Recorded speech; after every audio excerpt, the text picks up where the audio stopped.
राधे राधे दोस्तों, आपका हमारे YouTube चैनल दिव्य भक्ति ज्ञान वेग में हार्दिक स्वागत है। ओम आदित्य नमः। आप सभी का दिन शुभ और मंगलमय हो। हम सभी मिलकर बृहस्पति देवता को प्रणाम करते हैं और उनकी पवित्र कथा का श्रवण करते हैं। बृहस्पति देवता को सभी देवी देवताओं का गुरु माना गया है, जो प्रत्येक व्यक्ति को ज्ञान और सौभाग्य का वरदान प्रदान करते हैं। ऐसी मान्यता है कि यदि किसी व्यक्ति पर देवगुरु बृहस्पति की कृपा हो जाए तो वह उसके जीवन में किसी भी सुख या समृद्धि की कोई कमी नहीं रहती। पुराणों में बृहस्पति देव को महर्षि अंगिरा का पुत्र बताया गया है।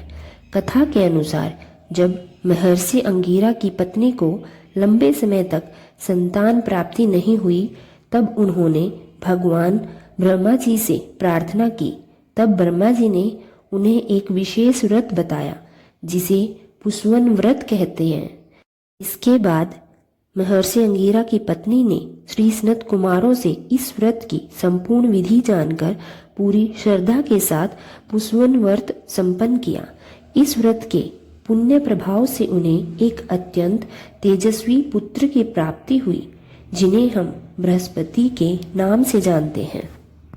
9 ग्रहों में श्रेष्ठ बृहस्पति केवल एक ग्रह नहीं बल्कि देवताओं के भी गुरु है। महर्षि अंगिरा के 3 पुत्र हुए, बृहस्पति, उथ्य और संवत्सर, और उनमें बृहस्पति सबसे ज्येष्ठ अर्थात सबसे बड़े थे। बृहस्पति देव सत्व गुणों से युक्त, वाणी, बुद्धि और ज्ञान के अधिष्ठाता हैं और साथ ही अत्यंत परोपकारी भी हैं। वे एक रूप में देवताओं के पुरोहित बनकर इंद्र सभा और ब्रह्म सभा में विराजमान रहते हैं और दूसरे रूप में ग्रह बनकर नक्षत्र मंडल में प्रतिष्ठित है। देवताओं के गुरु बनने के पीछे बृहस्पति देव की एक अत्यंत सुंदर कथा स्कंद पुराण में वर्णित है, जिसके अनुसार एक समय बृहस्पति देव ने काशी में शिवलिंग की स्थापना कर घोर तपस्या की। उन्होंने लगातार 10,000 वर्षों तक कठोर तप किया। तब भगवान महादेव उस शिवलिंग से प्रकट हुए और बोले, मैं तुम्हारी तपस्या से अत्यंत प्रसन्न हूँ। तुम जो वर मांगना चाहते हो मांगो। तब बृहस्पति देव ने भगवान शिव की स्तुति करते हुए कहा, हे जगन्नाथ, आप त्रिगुणातीत हैं, जन्म मरण के परे हैं, तीनों लोकों में व्याप्त हैं, भक्तों का उद्धार करने वाले और शरणागत वत्सल्य हैं। आपके दर्शन मात्र से ही मैं धन्य हो गया हूँ। मेरी सभी इच्छाएं पूर्ण हो गई हैं। अब मुझे कुछ भी प्राप्त करने की आवश्यकता नहीं है। बृहस्पति की इस भावपूर्ण स्तुति से प्रसन्न होकर भगवान महादेव ने उन्हें अनेक वरदान दिए।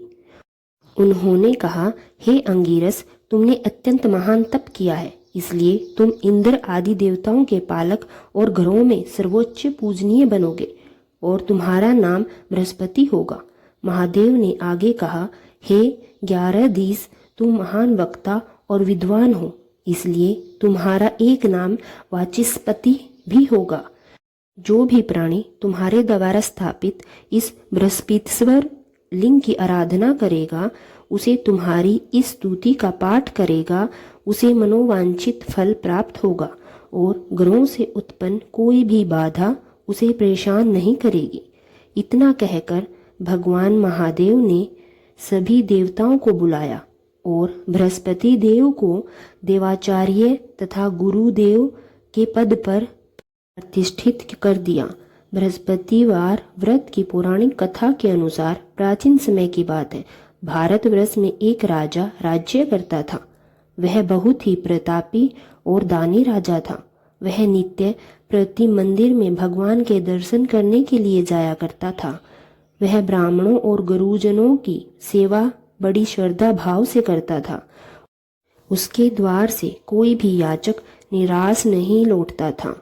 वह प्रत्येक गुरुवार को व्रत रखता और विधि विधान से पूजन करता था। हर दिन वह गरीबों की सहायता करता और दान्य पुण्य करता था। परंतु यह सभी बातें उसकी रानी को बिल्कुल भी अच्छी नहीं लगती थी।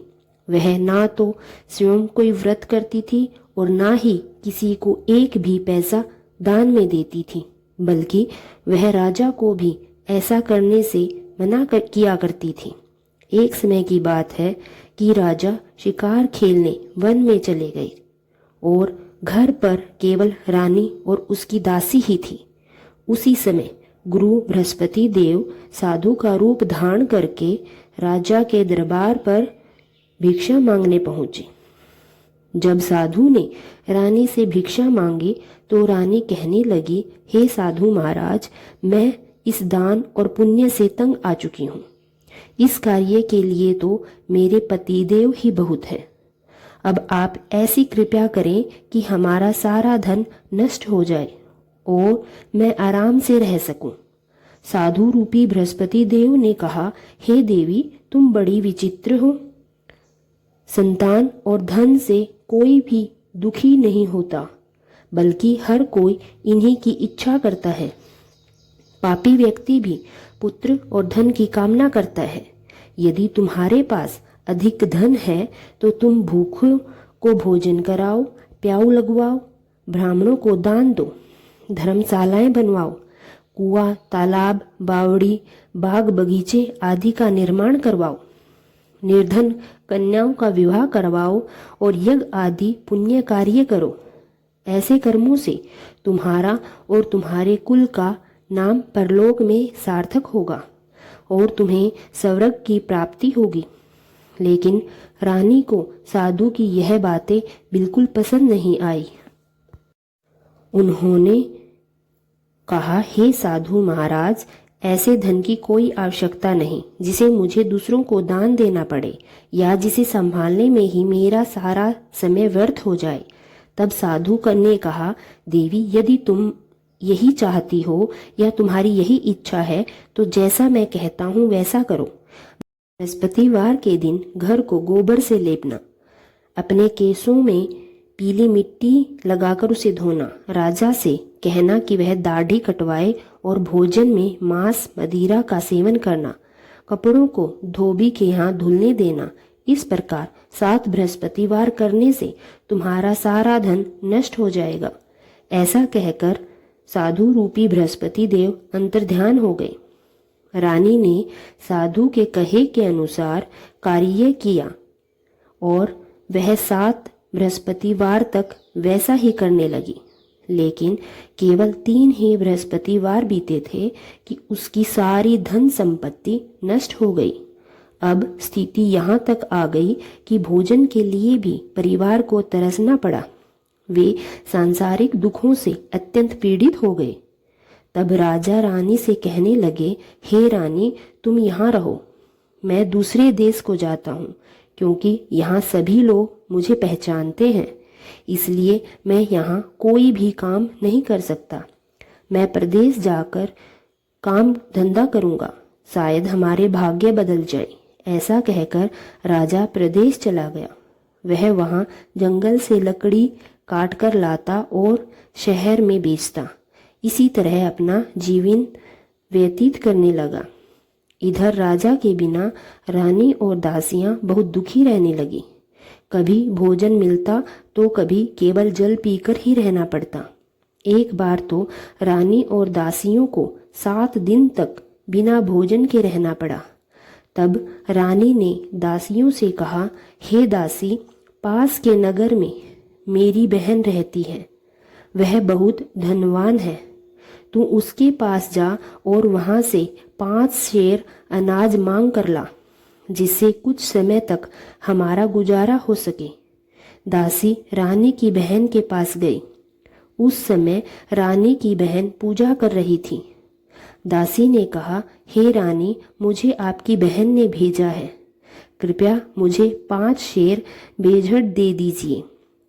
दासी ने यह बात कई बार कही, लेकिन रानी की बहन ने कोई उत्तर नहीं दिया, क्योंकि वह उस समय बृहस्पतिवार की कथा सुन रही थी। जब दासी को कोई उत्तर नहीं मिला तो वह दुखी होकर लौट आई। वह रानी से बोली, हे रानी, आपकी बहन तो बहुत घमंडी है। वह छोटे लोगों से बात भी नहीं करती। मैंने कई बार कहा, लेकिन उसने कोई जवाब नहीं दिया। तब रानी बोली, हे दासी, इसमें उसका कोई दोष नहीं है। जब दिन बुरे आते हैं तब कोई सहारा नहीं देता। अच्छे और बुरे का पता विपत्ति में ही चलता है। अब जो ईश्वर की इच्छा होगी वही होगा। यह सब हमारे भाग्य का दोष है। उधर रानी की बहन ने सोचा, मेरी बहन की दासी आई थी, लेकिन मैं उससे बात तक नहीं कर सकी। इससे वह अवश्य ही दुखी हो गई होगी। तब कथा समाप्त कर और विष्णु भगवान का पूजन करके वह अपनी बहन के घर आई और बोली, हे बहन, मैं बृहस्पतिवार का व्रत कर रही थी। जब तक कथा चलती है तब तक ना मैं उठती हूँ ना मैं बोलती हूँ। इसी कारण मैं कुछ नहीं कह सकी। बताओ, दासी क्यों आई थी? रानी बोली, बहन, हमारे घर में अनाज नहीं था, इसलिए मैंने दासी को तुम्हारे पास अनाज लेने के लिए भेजा था। तब रानी की बहन बोली, बहन, बृहस्पति भगवान सबकी मनोकामनाएं पूर्ण करते हैं। देखो, शायद तुम्हारे घर में ही अनाज रखा हो। यह सुनकर दासी घर के अंदर गई तो वहां उसे एक घड़ा भी झरका मिला। उसे यह देखकर बहुत हैरानी हुई, क्योंकि उसने पहले ही एक एक बर्तन अच्छी तरह से देख लिया था। वह तुरंत बाहर आई और रानी को सारी बात बताई। दासी अपनी रानी से कहने लगी, हे रानी, देखो, वैसे भी जब हमें अन्न नहीं मिलता था तब हम रोज व्रत ही तो करते थे। अगर इनसे व्रत की विधि और कथा पूछ ली जाए तो हम भी इसे नियमित रूप से किया करेंगे। दासी की बात सुनकर रानी ने अपनी बहन से बृहस्पतिवार के व्रत के बारे में पूछा। उसकी बहन ने बड़े प्रेम से बताया, हे रानी, बहन, बृहस्पतिवार के दिन सूर्योदय से पहले उठकर स्नान करना, व्रत रखना। लेकिन ध्यान रहे, उस दिन सिर नहीं धोना चाहिए। इस व्रत में चने की दाल और मुनके से भगवान विष्णु को केले के वृक्ष की जड़ में पूजन करना चाहिए और दीपक जलाना चाहिए। उस दिन एक ही समय भोजन करना चाहिए और भोजन भी पीले पदार्थों का ही होना चाहिए। साथ ही साथ कथा अवश्य सुननी चाहिए। इस प्रकार व्रत करने से गुरु भगवान प्रसन्न होते हैं, अन्न, पुत्र और धन का आशीर्वाद देते हैं और सभी मनोकामनाएं पूर्ण करते हैं। व्रत और पूजन की विधि समझकर रानी की बहन अपने घर को लौट गई। अब रानी और दासी दोनों ने निश्चय किया कि वह बृहस्पति देव भगवान का पूजन अवश्य करेंगी। 7 दिन बाद जब बृहस्पतिवार आया तो उन्होंने व्रत रखा। वह गुड़ लेने के लिए बाहर गए और चना व गुड़ बिनकर लाए। फिर उसकी दाल बनाकर केले की जड़ में तथा भगवान विष्णु का पूजन किया। अब समस्या यह थी कि पीला भोजन कहाँ से आए। दोनों बहुत दुखी हो गई, लेकिन उन्होंने सच्चे मन से व्रत किया था, इसलिए बृहस्पति देव भगवान उनसे प्रसन्न थे। तभी एक साधारण व्यक्ति के रूप में वे स्वयं आए और 2 थालों में सुंदर पीला भोजन लेकर दासी को देते हुए बोले, हे दासी, यह भोजन तुम्हारे और रानी के लिए है, तुम दोनों इसे ग्रहण कर लेना। दासी भोजन पाकर बहुत प्रसन्न हो गई और रानी से बोली, रानी जी, आइए भोजन कर लीजिए। रानी को भोजन आने की कोई जानकारी नहीं थी, इसलिए उसने कहा, जाओ तुम ही भोजन कर लो, क्यों व्यर्थ में हमारी हंसी उड़ाती हो। तब दासी बोली, रानी, सच में एक व्यक्ति भोजन देकर गया है। रानी ने फिर से कहा, वह भोजन तुम्हारे लिए ही होगा, तुम ही खा लो। दासी ने बहुत समझाया, वह व्यक्ति हम दोनों के लिए 2 थालों में भोजन देकर गया है, इसलिए हम दोनों साथ बैठकर भोजन करेंगी। फिर दोनों ने पहले गुरु भगवान को नमस्कार किया और उसके बाद भोजन ग्रहण किया। इसके बाद से वह हर बृहस्पतिवार को नियम पूर्वक व्रत और पूजन करने लगी। बृहस्पति भगवान की कृपा से उनके पास अब धन आ गया, लेकिन कुछ समय बाद रानी फिर से पहले की तरह आलस्य करने लगी। तब दासी ने समझाया, देखो रानी, तुम पहले भी ऐसे ही आलस्य करती थी, इसी कारण तुम्हारा सारा धन नष्ट हो गया था। अब गुरु भगवान की कृपा से तुम्हें फिर से धन मिला है और तुम फिर से वही गलती कर रही हो। बहुत कठिनाइयों के बाद हमें यह धन मिला है, इसलिए हमें दान पुण्य करना चाहिए। भूखे लोगों को भोजन कराओ, प्याऊ बनवाओ, ब्राह्मणों को दान दो, कुआं तालाब और बावड़ी बनवाओ, मंदिर और पाठशाला बनाकर दान करो, कुंवारी कन्याओं का विवाह कराओ और धन को अच्छे कार्यों में लगाओ, जिससे तुम्हारे कुल का यश बढ़े और स्वर्ग की प्राप्ति हो, पितृ भी प्रसन्न हो। दासी की बात मानकर रानी ने ऐसे ही शुभ कार्य करने शुरू कर दिए, जिससे उसका यश चारों ओर फैलने लगा। एक दिन रानी और दासी आपस में सोचने लगे, ना जाने राजा किस अवस्था में होंगे, उनकी कोई खबर नहीं है। उन्होंने बृहस्पति देव से प्रार्थना की। तब भगवान ने रात में राजा को स्वप्न में कहा, हे राजा, उठो, तुम्हारी रानी तुम्हें याद कर रही है। अब अपने देश वापस लौट जाओ। सुबह होते ही राजा जंगल में लकड़ियां काटने के लिए निकल पड़ा। रास्ते में वह सोचने लगा कि रानी की गलती के कारण उसे कितने कष्ट सहने पड़े। राजपाट छोड़कर जंगल में रहना पड़ा और लकड़ियां बेचकर जीवन बिताना पड़ा। उसी समय बृहस्पति देव एक साधु के रूप में वहां आ गए और बोले, हे लकड़हारे, इस सुनसान जगह में किस चिंता में बैठे हो, मुझे बताओ। यह सुनकर राजा की आंखों में आंसू आ गए। उसने साधु को प्रणाम किया और बोला, हे प्रभु, आप तो सब कुछ जानते हो। फिर उसने अपनी पूरी कहानी सुना दी। साधु बोले, हे राजा, तुम्हारी पत्नी ने बृहस्पति देव का अपमान किया था, इसलिए तुम्हारी यह स्थिति हुई। लेकिन अब चिंता मत करो, भगवान तुम्हें पहले से भी अधिक धन देंगे। तुम्हारी पत्नी ने बृहस्पतिवार का व्रत शुरू कर दिया है, अब तुम भी यह व्रत करो। चने की दाल और गुड़ जल के लोटे में डालकर केले के वृक्ष की पूजा करो और कथा सुनो, इससे भगवान तुम्हारी सभी इच्छाएं पूरी करेंगे। साधु की बात सुनकर राजा बोला, हे प्रभु, मुझे लकड़ी बेचकर इतना धन नहीं मिलता कि भोजन के बाद कुछ बचा सकूं।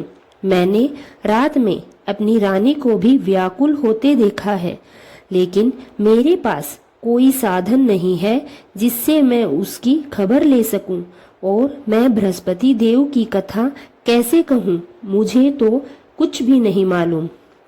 साधु ने कहा, हे राजा, तुम किसी भी बात की चिंता मत करो। बृहस्पतिवार के दिन तुम रोज की तरह लकड़ियां लेकर शहर में जाओ। तुम्हें रोज से 2 गुना धन प्राप्त होगा, जिससे तुम भली भांति भोजन कर लोगे और बृहस्पति देव की पूजा का सामान भी आ जाएगा। बृहस्पतिवार की कथा कुछ इस प्रकार है, ध्यान से सुनो। प्राचीन काल में एक बहुत निर्धन ब्राह्मण था। उसकी कोई संतान नहीं थी। वह नित्य पूजा पाठ करता, परंतु उसकी पत्नी बहुत मलिनता के साथ रहती थी। वह ना तो स्नान करती और ना ही किसी देवी देवता की पूजा करती थी। प्रातः काल उठते ही सबसे पहले भोजन करती और बाद में कोई अन्य कार्य करती थी। ब्राह्मण देवता बहुत दुखी रहते थे। वह अपनी पत्नी को बहुत समझाते, किंतु कोई परिणाम नहीं निकलता। भगवान की कृपा से ब्राह्मण की पत्नी ने कन्या को जन्म दिया। वह कन्या अपने पिता के घर में धीरे धीरे बड़ी होने लगी। वह बालिका प्रातःकाल उठकर स्नान करती और भगवान विष्णु का जाप किया करती थी। वह बचपन से ही बृहस्पतिवार का व्रत भी करने लगी। पूजा पाठ समाप्त करके जब वह स्कूल जाती तो अपनी मुट्ठी में जौ भर कर ले जाती और पाठशाला जाने के मार्ग में डालती जाती, वही जो सोने के हो जाते, और जब वह लौटती तो उन्हें बिनकर घर ले आती। एक दिन वह बालिका सूप में उन सोने के जौ को फटक रही थी। तभी उसकी माँ ने देखा और उससे कहा, बेटी, सोने के जौ को फटकने के लिए तो सोने का सूप होना चाहिए। दूसरे दिन गुरुवार था। उस कन्या ने व्रत रखा और बृहस्पति देव से प्रार्थना करते हुए कहा, हे प्रभु, यदि मैंने सच्चे मन से आपकी पूजा की है तो मुझे सोने का सूप प्रदान कीजिए। बृहस्पति देव ने उसकी प्रार्थना स्वीकार कर ली। रोज की तरह वह कन्या जौ फैलाते हुई पाठशाला चली गई। जब वह वापस लौटी और जौ बीनने लगी तो बृहस्पति देव की कृपा से उसे सोने का सूप प्राप्त हुआ। वह उसे घर ले आई और उसी से जौ साफ करने लगी, परंतु उसकी माँ का वही पुराना ढंग बना रहा। एक दिन वह कन्या सोने के सूप में जौ साफ कर रही थी। उसी समय उस नगर का राजकुमार वहां से होकर निकला। उस कन्या का रूप और सोने के सूप में जौ साफ करते हुए उसे देखकर वह उस पर मोहित हो गया। राजमहल में लौटकर उसने भोजन और जल का त्याग कर दिया और उदास होकर लेट गया। जब राजा को यह समाचार मिला कि राजकुमार ने अन्न जल का त्याग कर दिया है तो वह अपने मंत्रियों के साथ उसके पास पहुँचे और बोले, हे बेटा, तुम्हें किस बात का कष्ट है और क्या किसी ने तुम्हारा अपमान किया है या कोई और कारण है? मुझे बताओ, मैं वही करूँगा जिससे तुम्हें प्रसन्नता हो। तब राजकुमार ने कहा, मुझे किसी बात का कोई दुख नहीं और ना ही किसी ने मेरा अपमान किया है, परंतु मैं उस लड़की से विवाह करना चाहता हूँ जो सोने के सूप में जौ साफ कर रही थी। यह सुनकर राजा आश्चर्यचकित हो गया और बोला, हे बेटा, ऐसी कन्या का पता तुम ही लगाओ, मैं अवश्य ही तुम्हारा विवाह उससे करवा दूंगा। राजकुमार ने उस लड़की के घर का पता बता दिया। मंत्री उस ब्राह्मण के घर गया, राजा का संदेश सुनाया। कुछ ही दिनों में उस ब्राह्मण की कन्या का विवाह राजकुमार के साथ संपन्न हो गया। कन्या के घर से जाते ही ब्राह्मण के घर में फिर से गरीबी का वास हो गया। अब तो भोजन के लिए भी अन्न बड़ी मुश्किल से मिलने लगा। एक दिन दुखी होकर ब्राह्मण अपनी पुत्री से मिलने गया। बेटी ने पिता की दुखी अवस्था देखी और अपनी माँ का हाल पूछा। ब्राह्मण ने सब कुछ बता दिया। तब पुत्री ने बहुत सारा धन देकर अपने पिता को विदा किया। कुछ समय तक ब्राह्मण सुख से रहा, लेकिन फिर से वही स्थिति हो गई। फिर वह अपनी पुत्री के पास गया। इस बार पुत्री ने कहा, हे पिताजी, अब माताजी को भी यहाँ ले आइए। मैं उन्हें वही विधि बताऊंगी जिससे गरीबी दूर हो जाए। जब माँ आई तो पुत्री ने समझाया, हे माँ, प्रातःकाल उठकर स्नान करो और भगवान विष्णु की पूजा करो, इससे सारी दरिद्रता दूर हो जाती है। लेकिन उसकी माँ ने एक भी बात नहीं मानी। वह प्रातःकाल उठकर अपनी पुत्री का बचा हुआ जूठन खा लेती थी। एक दिन पुत्री को क्रोध आ गया। उसने एक कमरे में सारा सामान निकालकर अपनी माँ को उसमें बंद कर दिया। सुबह उसे बाहर निकालकर स्नान कराया और पूजा करवाई। इससे उसकी माँ की बुद्धि बदल गई।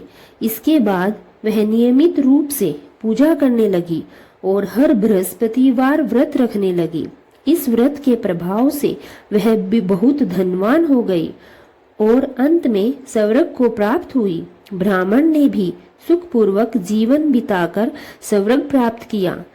इस प्रकार कथा कहकर साधु महाराज वहां से चले गए। समय बीतता गया और फिर बृहस्पतिवार आया। राजा लकड़ियां बेचकर शहर गया और उस दिन उसे पहले से अधिक धन प्राप्त हुआ। उसने चना और गुड़ लाकर व्रत किया, जिससे उसके सभी कष्ट दूर हो गए, परंतु अगले गुरुवार वह व्रत करना भूल गया, जिससे बृहस्पति देव नाराज हो गए। उस दिन उस नगर के राजा ने एक विशाल यज्ञ का आयोजन किया था। अपने समस्त राज्य में घोषणा करवा दी कि कोई भी मनुष्य अपने घर में भोजन न बनाए और आग भी न जलाए। समस्त जनता मेरे यहाँ भोजन करने आए। इस आज्ञा को जो नहीं मानेगा उसको फांसी की सजा दे दी जाएगी। राजा की आज्ञा के अनुसार राज्य के सभी निवासी राजा के भोज में शामिल हो गए, लेकिन लकड़हारा कुछ देर बाद पहुंचा, इसलिए राजा उसको अपने साथ महल के अंदर ले गया। जब राजा लकड़हारे को भोजन करा रहा था तो रानी की दृष्टि उस खूंटी पर पड़ी जिस पर उसका हार लटका हुआ था। उसे हार खूंटी पर लटका दिखाई नहीं दिया तो रानी ने निश्चय किया कि मेरा हार उस लकड़हारे ने ही चुराया है। उसी समय सैनिक बुलवाकर उसको कैद खाने में डलवा दिया। जब लकड़हारा कारागार में पड़ गया तो बहुत दुखी होकर विचार करने लगा कि ना जाने कौन से पूर्व जन्म के कर्म से मुझे यह दुख प्राप्त हुआ है, और उसी साधु को याद करने लगा जो उसे जंगल में मिला था। तत्काल बृहस्पति देव साधु के रूप में प्रकट हुए और उसकी दशा देखकर कहने लगे, अरे मूर्ख, तूने बृहस्पति देवता की कथा नहीं की, इस कारण तुझे यह दुख प्राप्त हुआ है। अब चिंता मत कर। बृहस्पतिवार के दिन कारागार के दरवाजे पर 4 पैसे पड़े मिलेंगे, उनसे तू बृहस्पति देव की पूजा करना तो तेरे सभी कष्ट दूर हो जाएंगे। अगले बृहस्पतिवार उसे कारागार के द्वार पर 4 पैसे पड़े मिले। राजा ने पूजा का सामान मंगाकर कथा कही और प्रसाद बांटा। उसी रात्रि को बृहस्पति देव ने उस नगर के राजा को स्वप्न में कहा, हे राजा, तूने जिस आदमी को कारागार में बंद कराया है वह निर्दोष है, वह राजा है, उसे छोड़ देना। रानी का हार उसी खूंटी पर लटका हुआ है। अगर तू ऐसा नहीं करेगा तो मैं तेरे राज्य को नष्ट कर दूंगा। राजा प्रातःकाल उठा और खूंटी पर हार टंगा देखकर लकड़हारे को बुलाकर क्षमा मांगी तथा राजा के योग्य सुंदर वस्त्र और आभूषण भेंट कर उसे विदा किया। गुरुदेव की आज्ञा अनुसार राजा अब अपने नगर को चल दिया। राजा जब नगर के निकट पहुंचा तो उसे बड़ा ही आश्चर्य हुआ। नगर में पहले से अधिक बाग, तालाब और कुएं तथा बहुत सी धर्मशालाएं और मंदिर बने हुए थे। राजा ने पूछा कि यह किसका बाग और धर्मशाला है। तब नगर के सब लोग कहने लगे, यह सब रानी और दासी द्वारा बनवाए गए हैं। राजा को आश्चर्य हुआ और गुस्सा भी आया। जब रानी ने खबर सुनी कि राजा आ रहे हैं तो उसने अपनी दासी से कहा, हे दासी, देख, राजा हमको कितनी बुरी हालत में छोड़ गए थे। वह हमारी ऐसी हालत देखकर लौट ना जाए, इसलिए तू दरवाजे पर खड़ी हो जा। रानी की आज्ञानुसार दासी दरवाजे पर खड़ी हो गई। जब राजा आए तो उन्हें अपने साथ महल में ले आई। तब राजा ने क्रोध करके अपनी तलवार निकाली और पूछने लगा, बताओ, यह धन तुम्हें कैसे प्राप्त हुआ? तब रानी ने बताया, हमें यह सब धन बृहस्पति देव के व्रत के प्रभाव से प्राप्त हुआ है। राजा ने तब निश्चय किया कि मैं रोजाना दिन में 3 बार कथा कहा करूंगा और रोज व्रत किया करूंगा। अब हर समय राजा के दुपट्टे में चने की दाल बंधी रहती और दिन में 3 बार वह कथा कहता। एक दिन राजा ने विचार किया कि चलो अपनी बहन के यहाँ चलें। इस तरह का निश्चय कर राजा घोड़े पर सवार होकर अपनी बहन के यहाँ चल पड़ा। रास्ते में उसने देखा कि कुछ आदमी एक मुर्दे को ले जा रहे हैं। उन्हें रोककर राजा कहने लगा, अरे भाइयों, मेरे बृहस्पतिवार की कथा सुन लो। वे बोले, लो, हमारा तो आदमी मर गया है और इसको अपनी कथा की पड़ी है। परंतु कुछ आदमी बोले, अच्छा कहो, हम तुम्हारी कथा भी सुनेंगे। राजा ने दाल निकाली और कहानी शुरू कर दी। जब कथा आधी हुई तो वह मुर्दा हिलने लगा और जब कथा समाप्त हुई तो राम राम करके वह मनुष्य खड़ा हो गया। राजा आगे बढ़े और उसे चलते चलते शाम हो गई। आगे मार्ग में उसे किसान खेत में हल चलाता मिला। राजा उससे बोला, अरे भैया, तुम मेरी बृहस्पतिवार की कथा सुन लो। किसान बोला, जब तक मैं तेरी कथा सुनूंगा तब तक 4 हरेया जोत लूंगा। जा अपनी कथा किसी और को सुनाना। राजा आगे चलने लगा।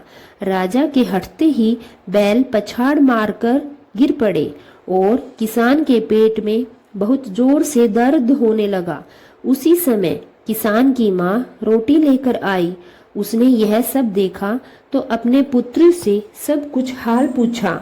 बेटे ने सभी हाल बता दिया। बुढ़िया दौड़ी दौड़ी उस घुड़सवार के पास गई और उससे बोली, मैं तेरी कथा सुनूंगी, तू अपनी कथा मेरे खेत पर ही चलकर कहना।